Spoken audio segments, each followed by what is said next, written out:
بسم الله الحمد لله والصلاة والسلام على رسول الله اللهم وفقنا لما تحبه وترضاه وبعد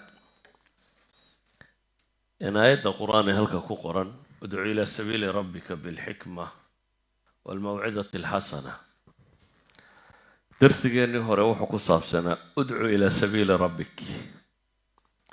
درسيني ما أنت نوح كصاب سيه بالحكمة والموعظة الحسنة وجادله بالتي أحسن سكالات نودانا وحين مركي وراك وراناي بما ندعو ولماذا ندعو حين ندتك ويرينا مبادئ بينك ورميني دي ماذا دتك لو يري حين كورميني سببها إنه دعوة وقالينا محيته لأسباب تينو شاقناي ما أنتنا إن شاء الله تعالى وحين ودنا وحين كورمي دونا كيف ندعو habkee ama wadadee baynu u maraynaa si aynu dadka u gaadhsiino diinta marka waa alkayfiya iyo jaranjarada ah min ayna nabda wa ilaa ayna nantahi xaggaynu wax ka bilaabaynaa xaggaynu se ku dhammaynaynaa baynu wax ka tilmaami doonaa ayuha alaxiba dunida aynu maanta joogno waxaynu sheegnay globalization inuu ka jiro oo macnihiisu yahay baynu nidhi in la fasaxay dhaqdhaqaaqa maalka iyo dadka iyo afkaartu inay isu gudubto marka cid waliba budaacadiisii ama budaaca fikriya ha noqoto bidaacada u wataa ama mid caqliyeed ha noqoto ama ha noqoto mid maadiya uu suuq keenay soomaalidu waxay tidhaha ninba ceesaantii ceelkeen waxaa laynaga rabaa inana waxa weeyaan inaynan xishoonaynu mabda'ayna suuq geyno maanta dunidaynu ku noolay adawaadka qura lama suuq geeyo yacni iclaanaadka waxa loo sameeyaayoo quri ma aha raashinka iyo waxa la cunayo iyo wax la iibsanayo tusaale ahaan otoboska cas ee magaalada london mara malaaxidada ayaa iclaanaad ku dhejisay ee ay leeyihiin waxaa la filayaa inaan ilaah jirin ha warwarin ee nolosha enjoy garee waa iclaan ilxaad ku dhawaaqaya xataa almalaaxida ilaah ma jira baa iclaan loo sameeyey oo inta lacag laga bixiyo otoboska ku dhajisan perhaps there is no god waxay u badan tahay haalib waxa aynaan ilaah jirin laa taqlaq ha murugoonin ee waa maxay enjoy your life marka dunidu maadaama ay halkaa marayso oo cid waliba afkaarteeda faafinayso waxaynu u baahan nahay inaynu baranno sidii aynu u suuq geyn lahayn ee caalamka u gaadhsiin lahayn xilkanina saaran ee siday dadku u badbaadayeen mabda kasta ama wax waliba wuxuu leeyahay maqaasid iyo wasaa'il maqaasidda waxaa la yidhahdaa waa mucda waa gaayada waa hadafka waa waxa la rabo waa islaamnimada innaga maqaasidiya waxna waxaa la yidhahdaa wasaa'il ama asaaliib waa wasiiladu ma yutawasalu biha ila almaqsad waa wixii lagu gaadhayay waxaan la rabay in dadka loo gaadhsiiyo marka dadka inaynu diinta gaadhsiino oo diinta ilaahay in dadka la gaadhsiiya waa qasdigii haddaba kayfiyadii aynu u gaadhsiin lahayn iyo sidaynu dadka diinta u bari lahayn iyo siday diinta loo qaadan lahaa iyo waddooyin iyo qaababkaynu mari lahayn ee sharcigu ogol yahay ayaa wasaa-ishaynu ka warramayno ilaahay qur-aanka wuxuu ku leeyahay aayaddaa dusheenna ku qoran udcu ilaa sabiili rabbik bilxikma waalmawcidati alxasana wajaadilhum bilatii hiya axsan ilaahay jidkiisa dadka ugu yeedh marka hore urur iyo xisbi iyo dad gaara uguma yeedhayno ilaa sabiili rabbik ila allahi waxdah xagga rabaynu dadka ugu yeedhaynaa inay ku xidhmaan waxaa adeegsataan baa layna yidhi marka albaa lilistisxaab aw lilmaciya aw kada aw lilisticaana say culamaai naxwi odhan jireen adoo adeegsanayo kaalmaysanayo oo isticmaalaya xikmad waano wanaagsan iyo dood fiican baa ilaahay yidhi marka wasaa'isha dacwadu ama qaabka dacwada loo gutaa umuur xisiya maadiya way leedahay umuur macnawiyana way leedahay qaabka dacwada loo gutaa waa tiro badan yihi kitaab la qoruu noqon karaa maqaal jariidad lagu qoruu noqon karaa lecture la jeediyuu noqon karaa khudbad la akhriyaabuu noqon karaa waana yaroo cid loo sheeguu noqon karaa nasiixo qof la seeyaabay noqon kartaa irshaad iyo tusmiya tusaaluu noqon karaa tacliin iyo waxbarashuu noqon karaa waxaasoo dhamma waa wasaa'il ka mid ah bini aadamku wasaa'isha uu afkaarta isugu gudbiyo wasaa'isha diinta loo gudbiyaana qaarna waa mansuusa markaanu leenahay waxa weeyaan qur-aanka iyo sunnadaaba sheegay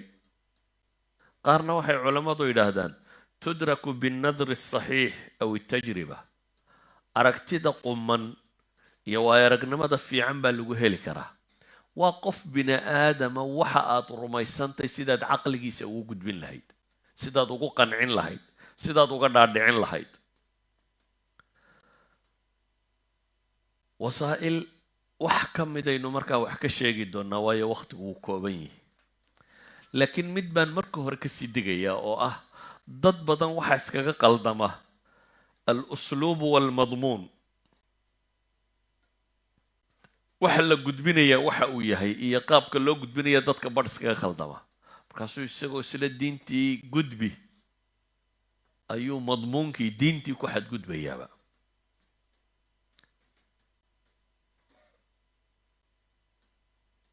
tusaale haddaan ku siiyo dabkhada wax karinta raashinka la karinayo iyo qaabka loo kariya waa kala laba raashinka waxaa laga yaabaa in lagu keeno hilib iyo bariis iyo khudaar iyo kan iyo waa maadadii waa madmuunkii la rabay dadka inaad siiso waa wixii dadka la rabay inaad ku soorto laakiin xirfadaadu qayb bay ka qaadanaysaa soortanaad dadka siinayso haddaad kuuk fiican tahayna si wanaagsan intaad u bislayso ayaad iyadoo wax macaana maxay dadka siinaysaa wuxuu waa wixii lagu dhiibay haddaad se farsamo xuntay iyadoo barax iyo milixabaad u dhiibi dabeetana wuxuu isagoo wixii ah ayaan haddana dadku maxay ayaanu dadku liqi karaynin marka innagu waxaynu rabnay inaynu maanta wax ka tilmaamna waxa weeyaan waa kayfiyatu tabkh sidee bahasha loo kariyaa ama waxa la karinaya waxa la dhiibayaa waa alkitaab wa sunna ilaahay baa soo waxyooday wax badanoo ka mid oo asaaliibtana ilaahay baa inoo sheegay haddaba waxaynu u baahanay inaanay iskaga kaga qaldamin usluubka bini aadamka loo qanciyo ama xusni lcardiga sida fiicana wax loo soo bandhigo ama usluubu targhiib sida qofka loo jeclaysiiyo mabaadi'da iyo mabda'a laftiisu ilaahay subxaanahu wa tacaala nabiyullaahi muuse fircoon buu u diray fircoon waa ninkii sheegtay inuu yahay maxay rabbi iyo ilaahba sheegtay ana rabbukum ulaclaa iyo maa calimtu lakum min ilaahin hayri iyo rabbi iyo ilaahnimo dadka u sheegtay dictatornimo siyaasadeed halkaasay ka gaadhay ilaahay nebi muuse markuu u diray calayhi salaatu wasalaam waxaa la yidhi ninkaa la hadal oo diinta u sheeg sidee ugu sheeg baa la yidhi usluub alcarad hal laka ilaa an tatazakkaa waahdiyaka ilaa rabbika fatakhshaa hal lak usluub alcarad war ma rabtaa makuu soo bandhiga ma inaad daahirsanto ma rabtaa oon rabbigaa kugu hanuuniyo waxaa lagu yidhi isagiiyo nebi haaruun idhabaa ilaa fircawna inahu tagaa ilaahay wuxuu sheegay inuu qooqay ninkan inuu kibray u taga fircoon waa nin kibraya baa ilaahay yidhi laakiin ninkaa kibray maxaa ku odhanaysaan faquulaa lahu qawlan layina lacalahu yatadakaru aw yakhshaa war dabacsan u sheega baa la yidhi waxaa la arkaa inuu waantoobo ama alla ka cabsadee waa usluubkii uu la hadlayay laakiin xaqaa'iqda ma waxbaa laga bedelayaa maya waxa la sheegayo si fiican baa loo sheegayaa quman oo degan oo laakiin waxa la sheegayaa madmuunka lama bedelayo سأوجد بفرعون وحيري مركي اللي أتجي وما رب العالمين رب العالمين كشيء سام واكي هو جواب نبي موسى قال رب السماوات والأرض وما بينهما إن كنتم موقنين رب العالمين كانوا كاكا ورمينا وحويان رب السماوات والأرض وما بينهما ما فرعون يكن ورب عرك يدلك هي وحول حيا بيسكله دود مركات في سورة طه إلهي معكم المامية إنا قد أوحي إلينا أن العذاب على من كذب وتولى وحنا لو وحيودي عذاب كينو إسكاله يعدي إلهي بيني سيكتشيسته قال فمن ربكما يا موسى مركسوري وريا يدين ربيا قال ربنا الذي أعطى كل شيء خلقه ثم هدى أنا قال ربي أيوه وربي وحكستو نول أبوركا وأبوري سيي كنا هنوني سيدو نولان لها إذن دعوة ديبية لكن دين تان كاين حرافة يا صحمها إلهي النبي محمد عليه الصلاة والسلام وحكولي فلا تطع المكذبين ودوا لو تدهنوا فيدهنون هأقبل كون إلهي بيني وركوده waxay jecel yihiin inaad in yar xaggooda u soo guurto u soo janjeersatid iyana ay ku soo janjeersamaan insaf alxulul ma jiro diintani waa diin samada ka timi adigu ra'yi kuma lihid adiga waxa laga rabaa waa maxay usluubka aad u bandhigayso ma dad iska fiican baatina ka waxa maaha qul yaa ayuha alkaafiruun ba ilaahay yidhi aad ku tiraa war gaaloy tiin waa gaalimo laa acbudu ma tacbuduun إذا موضوع كاني وموضوع زلة الأقدام ورنتينا أهل العلم والمجتهدين تا راسخين تا أيا صحي كرا أسلوب بدا إيا مضمونكو إنا نسكو حد قد بين إلهي النبي محمد وحكو عليه الصلاة والسلام مضمونك الغفري دينت الغفري هداد وحكتك تو وإن كادوا ليفتنونك عن الذي أوحينا إليك لتفتري علينا غيره وإذا لاتخذوك خليلا ولولا أن ثبتناك لقد كدت تركن إليهم شيئا قليلا إذا لأذقناك ضعف الحياة وضعف الممات ثم لا تجد لك علينا نصيرا وحي كل واد بايلة هيرين كاوعيا وضضا وأدنقب بين أبورته وحننكو وحيونين هدي النبي محمد خطر لك قلياتكم حاد الصومالين وإن أدمركا هبسا waxaad sheegaysaa waxay haddaad dhankooda u janjeersataba ilaahay yidhi saaxiib bay kaa dhiganayaan waa ku soo dhawaysanayaan ila waa ku soo riixdeene hadday xaqa ku weydaariyaan waa ku soo dhawaynaya haddii lala yahay baa ilaahay yidhi sugidaan anigu ku sugay walowlaa an thabatnaaka haddaanan anagu ku sugin baa ilaahay yidhi laqad kidta tarkanu ilayhim shay-an qaliila waxaad ku dhowaatay inaad waxoogaa u weecato hadday dhici lahayd inaad weecatana idan la adaqnaaka dicfa alxayaati wa dicfa almamaat idan ayuha alaxiba madmuunku yuu qaldamin diintu waa diin cad maaha caqligaaga waxa ku jira ee waa wixii ilaahay kitaabkiisa ku qoran taasi waa diin usluubkuse sida dadka loola hadlayo sida loo qancinayo sida loo طرق التسويق تسويق الأفكار بما أنت شيئا سيدا أركتدا أسوق جين لهيد يدوى أسلوبك أسلوب وحبوء باهي إلهي القرآن كوحكو لي ادعو إلى سبيل ربك إلهي جدك سددك وغير أدو أدك سنة يمحي بالحكمة حكمة دبي دهدان قرآن كمركا كسار ورتا كتابك كو حدير سنة والسنة ده meelo kalena siyaabo kale culamadu u fasiraan oo waxay dhahdaan waa shay walbo halkuu ku qumayay la dhigo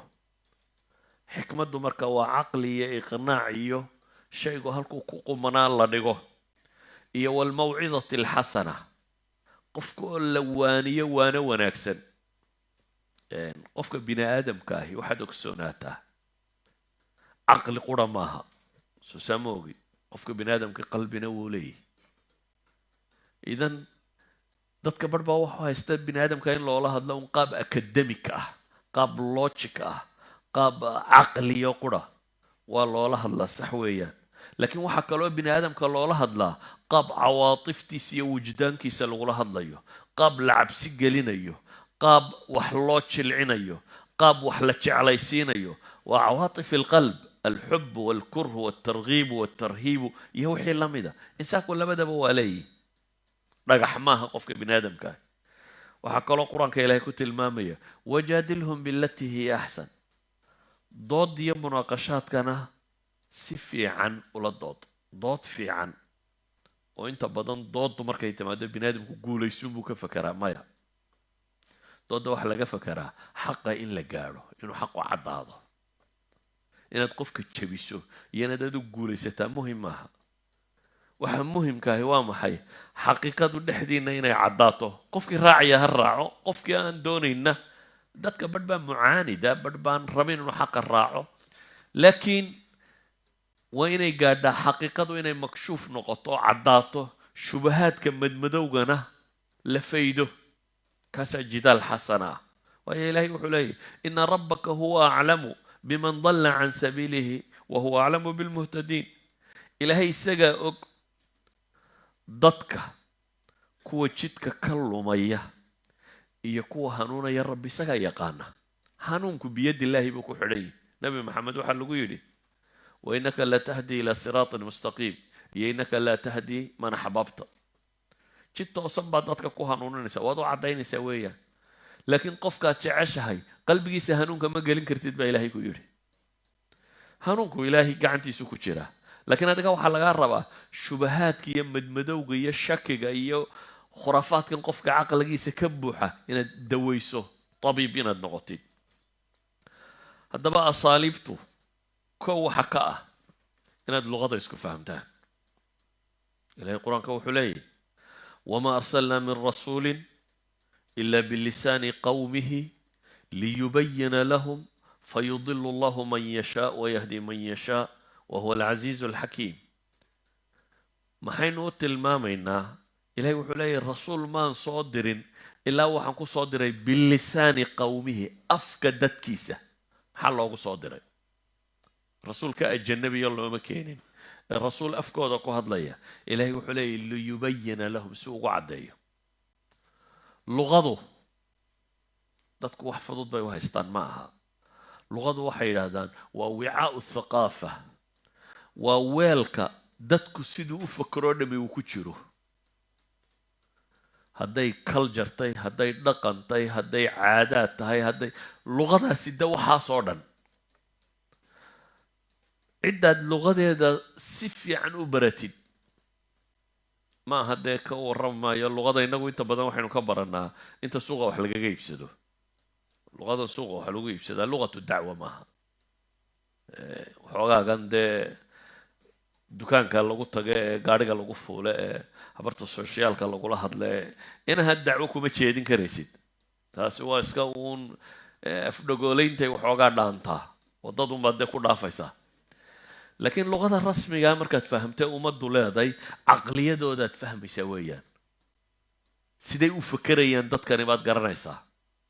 مثلا هل كان ما أنت شوكتا قفك السوريش كي وما فكر سيدا قفك الصومالي كي وفكره اسكو عركتي معها نولا شك سوسيق وما أركان اسكو وحلمة وينة اسكو سيب بني آدم كو ما أدرس كريان ويردا وكاسو جيو وحلقيا با صوماليا إرايو مركات استعماشو احترام با هل كان إنه أنا احترام با وأكين قاب قفك هادو احترام يسي صوماليا مركات شوكتو يعني صوماليا مركات شوكتو مثلا قفك siiba waqooyiga markaad degantay eeyaa hebel waa ixtiraam waa qof aad weynaynayso koonfurka ma aha laakiin eeyaa koonfurka ma aha eray qurux leh waa soomaali gudaheed ayaa meel uu eeyaa hooya aad leedahay iyo eeyaa aabbo adoo u danle inaad aabbaha ixtiraamto oo weynayso meel aanu ka ahayn eray ixtiraama oo eeyaa hebel haddaad qof ku tidhaahda laga yaaba inaa cadhoodo إذا اللغة واسدة اللغة وحي سيدا ومتكست ثقافة هي مصطلحات كذي هي قاب كأفكريسي هي وحي وينينيسي ولذلك إلهي وحلاي الرسوش وحكو صدرا بلسان قومه ليبين لهم أفكار دات كاسي سي وقو عدايو diintii alla u soo dhiibay fayudilu allahu man yashaa wayahdi man yashaa wahuwa alcasiizu alxakiim ilaahay isagaa cidduu doonana markaa hanuuniya cidduu doonana aan hanuunine lumiya wahuwa alcasiizu alxakiim maadaama ay caynkaa tahay waxaan tilmaamayaa bal kuwa mansuuskaa wax ka mid ah yani waxay yidhahdaan siyaasatu rasuuli fi dacwa wax ka mid ah aan tilmaamo nabigu calayhi salaatu wasalaam asaaliib kala gedisan buu isticmaalay markuu diinta dadka ku faafinayay waxaa ka mida maalan markii ay soo degtay waandir cashiirataka alaqrabiin tolkaa u dig ayuu nabigu calayhi salaatu wasalaam wuxuu fuulay buurtan safa la yidhaahdo hadda dee masaajidka safiya marwe hadda waa la baabi'iyo dee arki maysid waa uun meel bannaan oo aynu orodnaha awal laba buurood oo masaajid ka baxsan bay ahaayeen oo buur caadi ah marka nabigu calayhi salaatu wasalaam intuu buurta fuulay ayuu dhawaaqay yaa bani fihr yaa bani cabdilmutalib waa sabaaxa nabigu calayhi salaatu wasalaam intuu buur fuulay buu qaydiyey dhawaaqaya isagoo leh war reer hebelow reer hebelow reer hebelow quraysh qabaa'ilkeedii tirinaya waa loo soo ururay dhaqankoodu wuxuu ahaa hadduu qofku meel istaago u dhawaaqo macnaheedu waxa weeyaan war khataruu qofku sidaayay in la dhegaysto waa loo soo ururo waa la dhegaystay su-aal buu weydiiyey ara'aytakum low akhbartukum ana khaylan bilwaadi turiid an tugiira calaykum akuntum musadiqiya buu nabigu yidhi haddaan idiin sheego buurtan gadaasheeda buurta isaga taagan iyagu ma arkaan waxa ka dambeeya haddaan idiin sheego buu leeyahy buurtan gadaasheeda ciidan fardooliya inuu soo ordayo raba inay idin weeraraan ma iga rumaysanaysaan war waa laydin gelayaa balaayaan arkaa haddaan idin idhaahdo ma rumaysanaysaan qaaluu nacam maa jarabnaa calayka ilaa sidqaa bay idhahdeen waa ku rumaysanaynaa waayo hore kuugumaanan aragaadoo been sheegaya qaala fa innii nadiirun lakum bayna yaday cadaabin shadiid buu nabigu yidhi haddaba waxaan dada uu idinka digayaa cadaab kulul oo ilaahay xaggiisa ah haddaa ilaahay caasidaan ayaan idinka degayaa waa maxay masaladani waa iclaanu linnaas bidacwa sawaa ama t v ka hadal ama raadiyow ka hadal ama meel dad isugu yimi ka hadal ama si calana inaad wax u sheegtid oo dadka ugu yeedhid sida calanka markaad u sheegto ma waxaad rajaynaysaa in lagu raaco waa laga yaabaa in goobta lagugu beeniyo in lagu soo radiyo maqaalkaad qortay maqaal cagsigiisa in lasoo qoro lecturekaad jeedsay cagsigiisa in mid ujeediyo waayo nebi maxamed oo taagan ayuu abilahab markaa lahaa tabban laka saa'ir ilyawm alahada jamactana waar hooge ma waxaasaad noogu yeedhay buu ku lahaa nabiga calayhi salaatu wasalaam markaasaa ilaahay soo dejiyey tabbat yadaa abi lahabin wa tab abi lahab baa hoogay gacmihiisu ha hoogaana baa ilaahay leeyihi abi lahab baa hoogay baa la yidhi xadiisku saxiixaynka ku yaalla nabigu calayhi salaatu wasalaam wuxuu isticmaalay usluub alcard lilqabaa'il fi laswaaq meelahay carab isugu timaado inuu reeraha u tago o idhaahdo war nimaya wax ma iga dhicinaysaan uma idin raacaa aan diinta ilaahay faafiyo oo sheege carada nafsahu liaqwaamin kaafiriin ayuu isu bandhigayaa jaabir ibnu cabdillaahi baa wuxuu leeyahy nabigu calayhi salaatu wasalaam 10 sannadood buu qabiilka carbeed kolba carabtu fii jaahiliyatihim way xaji jireen markay yimaadaanba intuu u tago qabaa'ilka carbeed oo soo maro ayuu odhan jiray may aqbalaysaan kutubu siira qaar ka mida waxay sheegaan ilaa 17 qabiil inuu nabigu isu bandhigay uu leeyahy war ma idin raacadee ma waxba iga celinaysaan aan ilaahay diintiisa sheegay suuqa majinna iyo cukaad iyo manaasilulqowm bimuna iyo dhulka intuu ugu tago man yu'yani wayansuranii xataa ubaliga risaalaati rabbii walahu ljanna buu nabigu lahaa war yaa ii hoynaya oo ii gargaaraya si aanan ilaahay diintiisa dadka u gaadhsiiyo oo janno ilaahay siiya falaa yajidu sala allahu calayhi waaalih wasalama axadan yansuru walaa yu'wii muu helin nebigu cid u gargaarta iyo cid u hiilsatoona mar damba buu helay maxay ansaar oo ansaari qaadatay oo shardigii fulisay xadiidka sheekh alalbani fi qusiraya silsila saxiixa baa uu ku tasxiixinaya idan waxaan leenahay nebigu calayhi salaatu wasalaam usluuba calan inuu dhawaaqo dadka ugu yeedho wuu tijaabiyo usluuba inuu qabaa'ilka isu bandhigo wuu tijaabiyey waxaan leenahay asaalibta waxaa ka mid ah bitadriiji dadka in diinta loogu sheego diintoo dhan mar qura qofka haddaad kala wada hadasho waad lugoynaysaa bitadriij oo nabigu calayhi salaatu wasalaam maalan mucaad ibnu jabal markuu dirayey ee yeman u dirayey wuxuu u tilmaamay qaabkuu nimankaa ula hadli doono niman reer ahlu kitaab aad u tegi doontaa buu nabigu ku yidhi innaka taati qawman min ahli lkitaab waxay culammadu yidhaahdaan waa sharax loo sheegayo mucaad ibnu jabal ardiyada dhulka ka horeysa nooca ay tahay dadka waa inay thaqaafadooda taqaana aad rabto inaad wax ka dhaadhiciso mucaad ibnu jabal nin reer madiina buu ahaa thaqaafatu ahlu kitaab buu wax ka yaqaanay dee yuhuud baa deganayd meesha dabeetana nin reer madiino ahlu kitaab iyo afkaartooda wax ka garanaya baa loo diray yeman waxaana loo sheegay dadku u tegaya inay ahlu kitaab yihiin meesha uu isagu tegayo ahlu kitaab inay yihiin haddaba fadcuhum ilaa shahaadati an laa ilaaha ila allah wa anna muxamadan rasuulullah qodobkaa kala waran caqiida dadkan uga waran waxaa laga yaabaa dadku inay rabaan inay dacwo faafiyaan dabeetana waxaad dooda ka bilaabaysaa islaamku afar buu yidhi guursada iyo waxa kan iyo kuwa dooda kama bilaabanto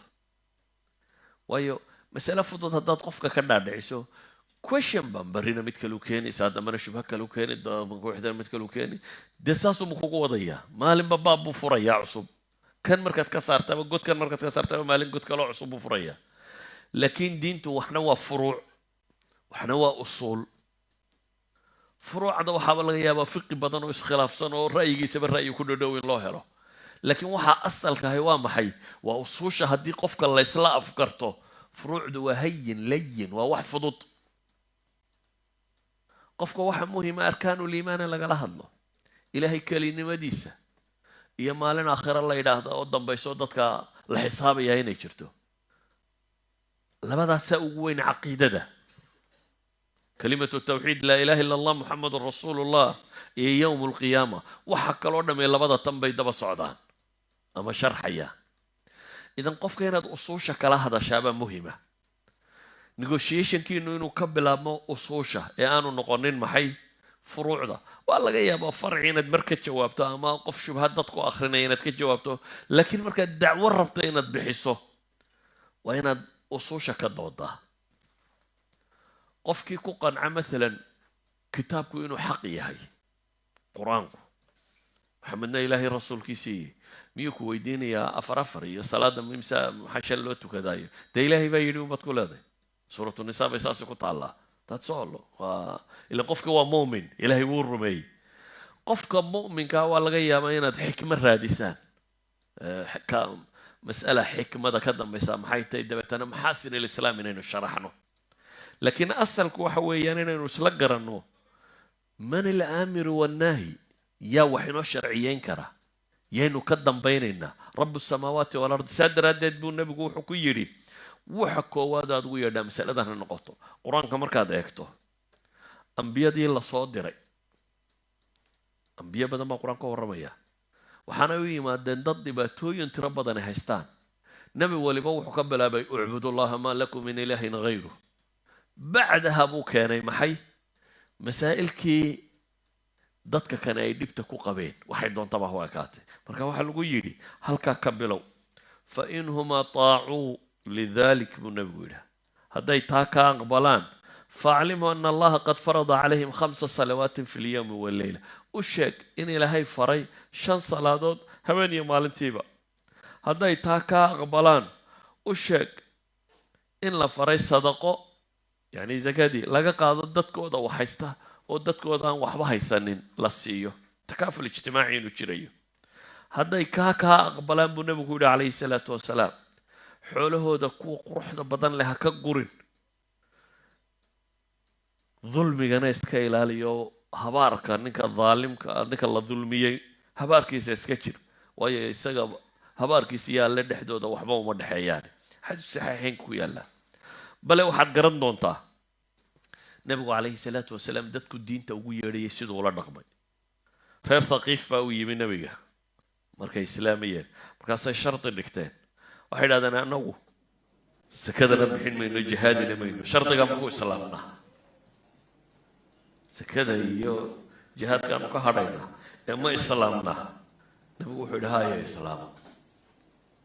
markay ka tageen buu wuxuu yidhi hadday islaamnimadoodu dee dab noqoto sayatasaddaquuna wayujaahiduuna idaa aslamuu buu nabigu yidhi hadday islaamnimada qaataan sadaqadan iyo jihaadkan iyo waxaan way fulin doonaan inay islaamnimada qaataan oo diintan galaan baa muhima xadiidka abu daawuud baa warinaya sheekh albanina saxiix buu ku tilmaamaya bale fi thamr almustataab imaamu axmed wuxuu soo aroorinayaa عن طريق الشعبة عن قتادة سند شيخ الألباني لا يوا صحيح على شرط مسلم وكنت الماميو وحسار ورنيا قارن النبي قوي ماتين وكوي رهدين أنا قوان إسلامية لكن أنا مشان قرت كنكر ما يلم ما تكنيا لا بس صلاة ضد ما تكنيا نبي قوك أقبل يقولي ولاة الأمور مسائل كائنة أقبل كران الشيخ الألباني وحو قدك عنوان ويجوز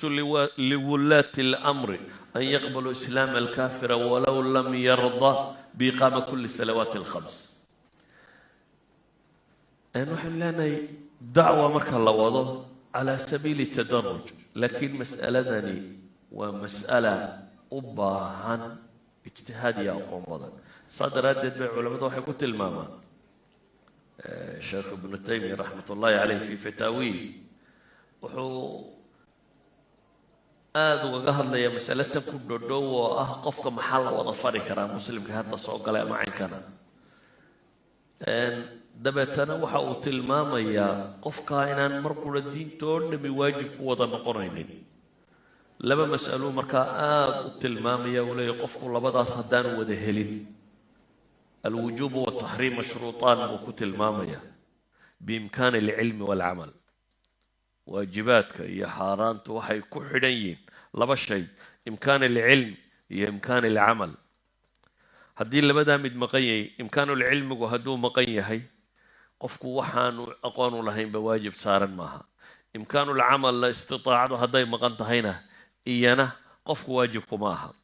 ومسألة زلة الأقدام بدنا يكشرته اجتهادنا وباهن ومسائل كوباهن إنها العلم قال الله قدم بأيه حله الرئيسين يا محاسن نكرنا اللي يرد دقدقة يا سقو حلقة يابا إنه مركبة كانوا دين تودن تدكم حيو قادم ويانا محا صورة قلمها دين تاني صدق لا تنسى ندود بيسود دقيسي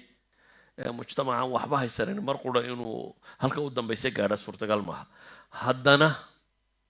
أركانتي ووينيد الإسلام كي وحاسين مرة بدن قالان معها إذا وحي أباهن عندي اجتهادي لهيد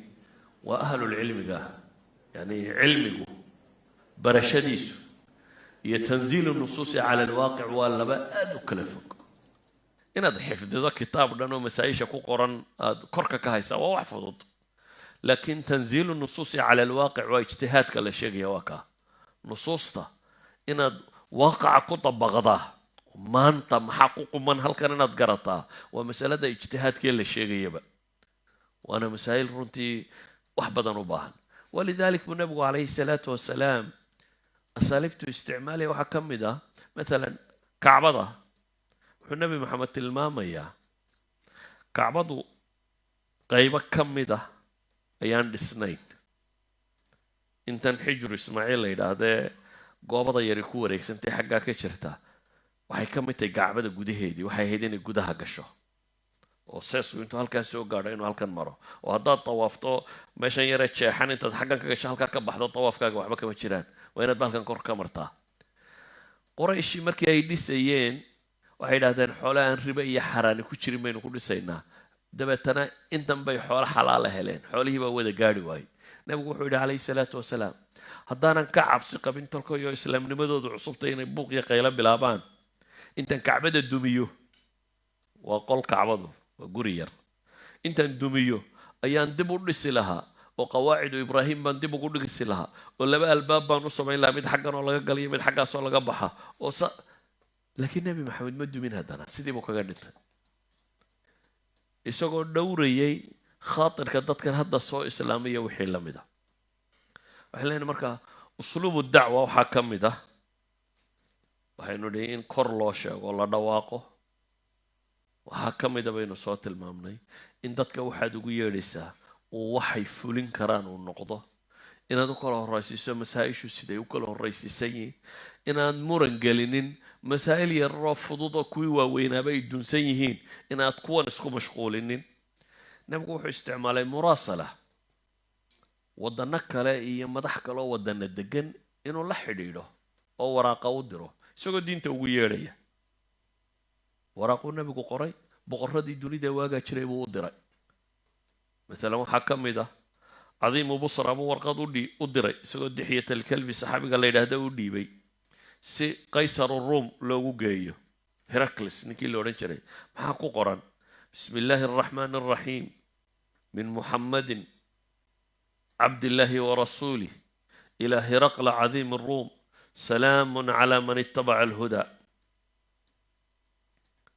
سلام على من اتبع الهدى أما بعد فإني أدعوك بدعاية الإسلام أسلم تسلم وأسلم يؤتك الله أجرك مرتين وإن توليت فعليك إثم الأريسيين. يا أهل الكتاب تعالوا إلى كلمة سواء بيننا وبينكم ألا نعبد إلا الله ولا نشرك به شيئا ولا يتخذ بعضنا بعضا أربابا من دون الله فإن تولوا فقولوا اشهدوا بأننا مسلمون. متفق عليه. nabigu calayhi salaatu wasalaam waraaqdaas uu madaxweynihii dunida waagaa ugu xooga badnaa. waa un trump oo aad maanta waraaq u dirtid. madaxweynihii dunida ugu xooga badnaa buu nabigu waraaqdaa u diray oo uu sheegay bisinkuu ku bilowday. dabeetana waxay waraaqdu ka timi yidhi maxamed oo ilaahay rasuulkiisa iyo addoonkiisiiya waxaanay ku socotaa waayeelka ruum u taliya ilaa hiraqla cadiimi ruum. nabadgelyo korkiisa haata ciddii hanuunka raacda waxaan kuugu yeedhayaa islaamnimo. war islaam waa diibaaniye, ilaahayna ajarkaaga 2 jeer buu ku siin doonaaye. haddaad islaamnimada diidana dembigaaga iyo kuwa kale aad ambise aad u talinaysa dembigoodaba aakhira waa lagu qabsanaya. dabeetana aayad qur-aan ugu qoro oo la leeyahay waxaad tidhahdaa war dadka kitaabka haysto kaalaya kelmad inoo dhex ah. waa maxay? inaynu ilaahay un keligii caabudno, inaguna ina rabbiya iska dhiganoo isu xoog sheeganin. haddaase taa diidaan ogaada annagu ilaahay baanu rumaynaya. aayaddaa qur-aanana waa loogu qoray. waxaa ka mida baynu leenahay turuquu nebigu isticmaalay calayhi salaatu wasalaam iyo wasaaisha. alasaaliib walwasaa'il waan isku darayaaye. alxiwaaru waliqnaac, qofka si uu wax uga dhaadhiciyo xiwaar negotiation iyo maxay iyo iqnaac qancin, dadka la qanciyo. asaaliib taswiiqan maanta dunida ka jira wax laga yaabaa alkhadaacu waliqraa'u iyo wax la mida inay tahy, laakiin islaamka ma aha. islaamka qofka run baad u sheegaysaa, waxaad isku dayaysaa inaad qanciso, xaqaa'iqda inaad tasyiifiso lama rabo. nin baa nabiga u yimi calayhi salaatu wasalaam, bani fazara ka mid ah, qabiilka la yidhaha bani fazara. dabeetana wuxuu yihi ilaahay rasuulkiisiiyow haweenaydaydii wiil madow bay dhashay. waa nin carbeed oo cad, xaaskiisuna caddahay, laakiin ilmaa u dhashay madow. markaa ninkani dee wuu shakiyey, isagiina waa caddaan, islaantiina waa caddaan, ilmahay dhaleenna waa maxay? waa ilmo madow. wuxuu nabigu ku yidhi calayhi salaatu wasalaam hal laka min ibil, wargeel ma leeday? ilmihii kama hadal iyo su-aashii la weydiiyey. wargeel ma leeday buu ku yidhi. markaasuu yidhi nacam. famaa alwaanuhaa buu nabigu yidhi midabka geelaaga ka waran. markaasuu yidhi geel cascas baan leeyahay. carabtuna geela cas bay ku faani jirtay, geela casi wuu uga qaalisanaa ka kale. markaasuu nabigu wuxuu yidhi hal fiiha min awraq, geelaaga cascas mid madoobe. awraqu waa midabkan qoollayda iyo xamaamka oo kale. geelaaga wax madmadoowi ma ku jiraan? markaasuu yidhi ina fiiha la waraqa, haa waa ku jiraan qaar madoobe. nabigu wuxuu ku yidhi markaa fa annaa ataaha dalik, kaa madmadoobe xagu kaaga yimi? geelaagu casaan buu ahaaye. ninkani cilmiga geel u yaqaanay. markaasuu wuxuu yidhi casaa an yakuuna nazacu cirqun, waxaa laga yaabaa raad hore inay raacayso oo yacni fir hore inuu jiro oo madowgu ku jiro markaasuu nebigu wuxuu ku yidhi calayhi salaatu wasalaam wahada casa an yakuna nazacu cirqun kan yaraad sheegaysana waxaa laga yaabaa dee fir hore inuu ku jiro ilmahaagu midabkuu yeelanaya waa laga yaabaa awowgaagii shanaad midabkiisii inuu yeesho ayaydaadii lixaad midabkeedii inuu yeesho yacni firkii aad ka soo tafiirantay wax ka mid ah genetically maanta waa wax la yaqaano wuu noqon karaa qasab maaha inuu idinka idinla midab noqdo walidalik baa carruurtaad dhashaa qaar waa madmadow qaar waa cascasaan qaar waa san waaweyn qaar waa san yaryar waay maxay nooc qura wada noqon waayeen ilaa labadiinunbaa dhalaye qaar waa timo juro ah qaar waa timo jilicsan adaana wada dhalay waayo waa cirqigaaga wax waliba waa ku jiraan marka dib loo raaco aabbayaasha iyo ayeeyooyinka iyo dadkii ku dhalay nooc waliba wuu ku jiraa saa daraaddeed keebaa dominant noqonaya keebaa xoog badanaya wax badan baa isweydaaranaya idan waxaa meesha ka muuqata masale diiniyuu nebigu rabay ninkan inuu sharxo laakiin wuxuu u adeegsaday usluub caqliya si uu qofka kan caqligiisa maxay uu qancin karo waxaa la mid a ninkii dhallinyarada ahaa ee u yimi yani markaynu dacwad ka warramayno dee gaal qura lamala hadlayo gaal iyo muslimba muslimkana waxbaad ka shaafinaysaa qofka gaalkana waxbaad ka shaafinaysaa macnaa qofka gaalkaa tawxiidkaa la horraysiinaya kuwaasi qofka muslimkana wuxuu ka cabanaya dhibta haysataa la wadaya nin dhallinyara baa u yimo wuxuu ku yidhi iyadoo masaajidka la joogo nabiga saxaabadii la joogto u yimo wuxuu ku yidhi idan li bizina anigu waxaan rabaa in zinada lay fasaxo aniga suuqa lay fasaxa buu yidhi waa islaamay qof muslima baan ahay laakiin anigu hablaha inaan la cayaaro kama maarmayo suuqa laygu sii daayo nabigu ma odhan warbax waxunbaad ku hadlaysaaye iyo qof fiican ma tihin toona kuma odhanin wuxuu nabigu ku yidhi calayhi salaatu saxaabadii kale la joogtay waa dagaaleen bal wuxuu ku hadlaya day dee adigu waxaad qiyaastaa majlis nebi maxamed fadhiyo calayhi salaatu wasalaam oo saxaabadii waaweyneedna fadhido oo wiil dhallinyaro intuu iska yimaado yidhahda anigana zinada halay fasaxo saxaabadii kale zajir bay bilaabeen inay dagaalaan dabeetana nebigu wuxuu ku yidhi calayhi salaatu wasalaam udnu war soo dhaweeye wuu soo dhawaaday soo dhawow haddana ku yidhi wuu soo dhawaaday ilaa uu nebiga hortiisa fadhiistay nebigu wiilkii ma odhanin zinadu waa xaaraanna lama sameeyo rodska iyadoo saxa laakiin wuxuu rabaa qofka kani mabda'an isagoo ku qanacsan inuu isagu fuliyo inaan awaamir lagu siinine inuu isagu qanco oo isagoo qanacsan u fuliyo dabeetana wuxuu ku yidhi hooyadaa ma la jeceshay wiilow hooyadaa inay suuqa gasho laga zinaysto ma jeceshahay laa wallaahi buu yidhi jacalanii allahu fidaak ilaahay furashadaada ha iga dhigee marnaba hooyaday in zina lagu sheego ma jecli markaasuu nabigu wuxuu yidhi dadka kalena hooyooyinkood lama jecla inantaada ma la jeceshay buu yidhi inantaada aad adugu dhasho la wallahi yaa rasuula allahi jacalanii allahu fidaak buu yidhi marnaba inantaydu inay suuq gasho ma jecli dadka kalena hablahooda lama jecla buu nabigu ku yidhi walaashaa ma la jeceshay markaasuu yidhi may nabigu calayhi salaatu wasalaam wuxuu yidhi dadka kalena hablahay walaalayiin lama jecla eedadaa ma la jeceshay markaasuu yidhi may sidii buu haddana nabigu ugu jawaabay habar yartaa ma la jeceshay dumarkii caarkiisa ahayee ku gadaanaa eedo iyo habaryar iyo hooyo iyo walaal iyo tulla dhalay buu tilmaamay intaa in laga zinaysta miyaad jeceshay buu nabigu leeyahy wiilkani wuxuu leeyahay maya intaa in ciid u soo dhawaato ma jecli nabiguna wuxuu tilmaamayaa dee kuwan kale aad ku socotaana raggunbay intaa u yihiin midunbay walaashii iyo inantiisii iyo eedadii iyo habaryartii tahay ayuu nabigu u tilmaamaya calayhi salaatu wasalaam kadib uu nabigu intuu gacanta laabta ka saaray buu u duceeyey allahuma akfir danbah watahir qalbah waxasin farja buu nabigu yidhi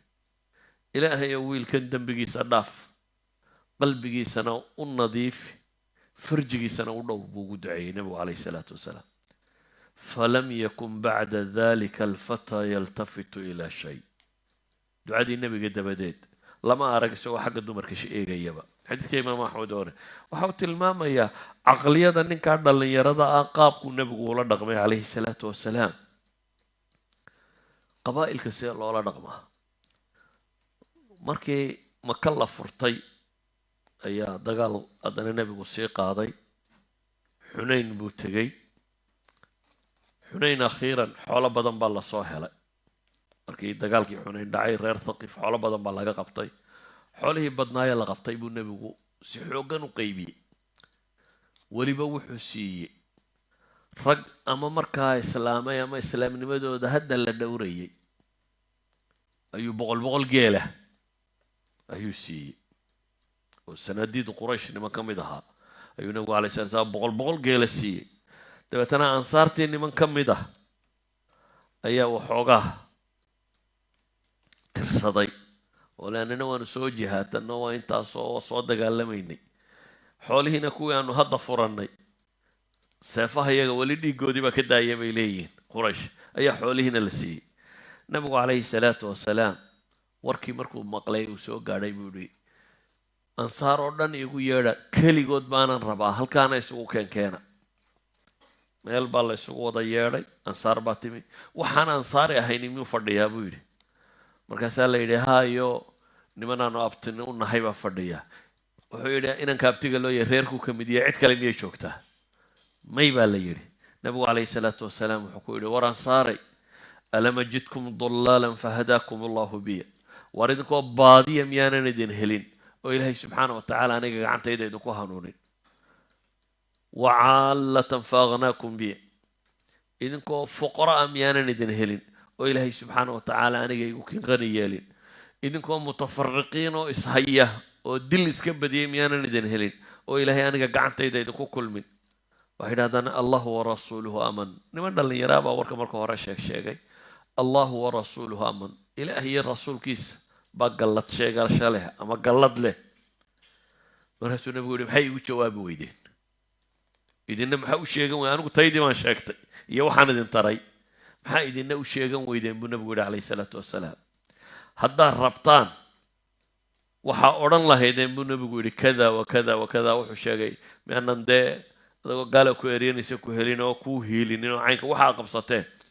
kadib uu nabigu calayhi salaatu wasalaam wuxuu yidhi war dadkana inay xoolaha geelasha iyo adhiga iyo waxaa qaataan idinkuna ilaahay rasuulkiisa a qaadataan oo nebi maxamed idin raaco miyaydan jeclayn haa bay idhaaheen raalli baanu qaybtaa ku nay haddii nebi maxamed annagana raacayo xoolahoo dhami iyaga ha ku hadhaan dabeetana nebigu wuxuu yidhi calayhi salaatu wasalaam alansaaru shicaarun wannaasu dithaarun ansaari waa shicaarka waxaa la yidhahdaa marada qaybtan xagga hoose xigtana ama maryahan hoose la xidhana shicaar baa la yidhahdaa maryahan sarena dithaar baa la yidhahdaa wuxuu yidhi ansaari yacni waa marada hoose dadka kalena waa marada kore ee haddaan hijradu aanay jiri lahayn waxaan ahaan lahaa buu leeyay nin ansaar ka mid ah hadday dadku waddo qaadaan ansaarina waddo qaado waddada ansaareed baan raaci lahaa buu nabigu yihi calayhi salaatu wasalaam waktigiina waa dhowiyey welina maan dhadhowin laakiin waan guud maraya waxaa hadhay waxaan kaloo rabaa inay mas'alo siiba tulaab alcilmiga waa mas'aladu sheekh waxiidaddiin khaan ku tilmaamo altafsiir watarkiiz mushkilaadku way iska gediyaan waxaa laga yaabaa ardaygu sheekhiisa markuu wax ka baranayay mashaakilkii wadcigu uu ku noolaa yaalay ayuu sheekhu aada u tooganayay dabeetana nusuus badan oo masaa-ishaa ku saabsan buu sharxayay shubahaadkii waddankaa yaallay buu radinayay shubahaadkii hadday dawoobaan oo 10 sano 20 sano ka soo wareegto ardaygu haddaanu arday caqli badan ahayn waxaa laga yaabaa markuu kitaab akhriya ama wax akhriya inuu wixii uun ka hadlo wixiina meeshiiba ma yaalliin sheekhu wuu saxsanaa ardayguse wuu qaldan yihi waxay dhahdaan sheekhu wuu tarkiiziyey masalada culaysku saarayay ardayguse tafsiirun lidiin buu uga dhigayba diintuba in waxaanoo laga hadlatay maalan waxaa laga yaabaa soomaaliya markaad joogtay xabaalo iyo qubuuro iyo waxaa in laga hadlaya jahmiye iyo dad nooca halkan jahmiyena ma joogto xabaalana ma joogaan haddaad intii un dadka tawxiidka uga dhigto halkan eethiis iyo ilaahay ma jira iyo beliya bas kala taagan idan kitaabka caqiidada halkan laga akrinaya wuxuu tarkiizinayo ama ardayga halkan ku noole caqliyadiisa wuxuu u baahan tahay in loo tarkiiziyo iyo ardayga soomaaliya jooga waxaa la rabaa in loo tarkiiziya waa kala nooc idan waxaan leenahay mas'aladaasi waa mas'alada markaad aragto taariikh al-anbiya quraanka aad eegto tawxiidkay wadaagaan laakiin mashaakilkay daweynayaan waa ku kala nooc mashaakilkay tarkiisinayaan waayo nin waliba inxiraafkii waqtigiisa yaalla gaarka ahaa ayuu isku dayay inuu xoog u tarkiisiyo idan waxaan leeyahay dacwadeennu hadba waxay tarkiisinaysaa ha ahaado mushkilaadka xaadirka ee meesha yaalla haddaan baabulxikma intaa kaga baxo waxaa ku xigay mawcida xasana bilxikma waalmawcidati alxasana waana fiican waxaan leenahay bini aadamku ka damiga ah iyo ka caamiga ahi caqli iyo qalbi bay leeyihiin mar kasta taxliil loojiga iyo kan baan ka warramayaa ma aha dadku wacdiga kama maarmaan hamoodin in caamadun la wacdiyo ama dadka masaakiintun la wacdiyo ama war khubaradana waa la wacdiyaa wacdigu waa qofka oo maxay bitarghiib watarhiib ولذلك بقى إلهي القرآن كي سبقوا المامية يا أيها الناس قد جاءتكم موعظة من ربكم وشفاء لما في الصدور وهدى ورحمة للمؤمنين عرباض بن الصاري حديث كسي عن كواكلها النبي قال وعديي وانا اندوها ايوين وقلبي يدو قلقلمين مركاسان وكونوا دي إلهي رسول كسي وانا دقيت كيستابد مودة تيو دم بيسين على دردارا إذن موعظة ولابد وكي ابن عباس لها نبي عليه الصلاة والسلام يتخولنا بالموعظة وانا دوا نوكل دبدقي شري maalmaha qaarkood buu mawcidooyinkii waana ku bilaabay salaadii subax ilaa salaadii maqrib salaadii subax intuu bilaabay mimbarka siduu saarnaa nabigu maqribkii buu ka daadegay salaaduun buu uga daadegay idan waxaynu leenahay waxaynu u baahanahay wacdi baynu u baahanahay dadku in badan in la wacdiyo ilaahay la xasuusiyo dhalinyaradan dambe jaamacaadka iyo iskuullada iyo meelaha gasha wacdigu la fududaado waxay moodayaan waxa haddaan qaab akademika looga hadlin inaan macno lahayn maya bini aadamkaanad fahminba weeyaan bini aadamku quluubna wuu leeyahay cuquulna wuu leeyahay iyo si caqliya waxa loo qanciyo isla markaa wuxuu u baahan yahay baab targhiib wa tarhiib in la waaniyo oo janniya naar loo sheego oo la wacdiyo waxaan ku gabagabeynayaa waljidaalu bilatii hiya axsan oo u badan kashfi shubahaat dood oo qofka meesha muranku kaga jiro ama meesha shubhadu kaga jirto si loo caddeeyo oo shubhaadka loo kashfiyo mar haddaanu mooga kacaynin aan intaa kusoo gabagabeeyo asalaamu calaykum waraxmat ullahi wabarakaatu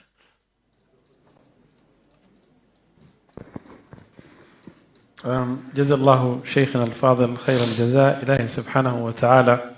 شيخنا قبر إن ميزانك حسنات كين أسار يوم لا ينفع مال ولا بنون إلا من أتى الله بقلب سليم إننا ونقلب الذين يستمعون القول فيتبعون أحسنه جزاه الله خيرا شيخا إن شاء الله تعالى وحا أي نقلدنا فصحير أما بالرفير بنقلدنا إن شاء الله تعالى وحنا نسوسا نقولنا اللحدة إيا بركة ومحاضرة الشيخ أبو طلحة وقالي دونا وحن أجيسيني ولا لها ماشى فرديا سيبة ولا لها دم ما كيمي إن ماركت ماشى باركين كلا دكتو جوارد الله دقي إن لقي يابا إن لقوا جناح سيدا أودد إن لصاهو بصدا ولا لها ماشى إلى لنا أي لك عشدان إن شاء الله تعالى وعده بصدا ماشى بابور كدكتي إن آن لقوا جناحين إن شاء الله تعالى اللحدة يبركة وحن رجيني إن 8 دقيقة كهرين صافر يستان سي محاضرة لوقف فائدو بارك الله فيكم وجزاكم الله خير السلام عليكم ورحمة الله وبركاته صلاة عصر بهذا تاجن ولا تكنيا سيدا أودد وحن جعلان لها أيها الإخوة والأخوات إن كراسينا لقعوي إن شاء الله تعالى هل قف ولما هل كرسي وليه هدو قاضو ويفضاني إن شاء الله تعالى ضد أجانب أو سوق اللي دون مرلو أو كنت كنيا مركا أين سعاونا بارك الله فيكم وجزاكم الله خير إلى سبحانه وتعالى هذه كابر مريم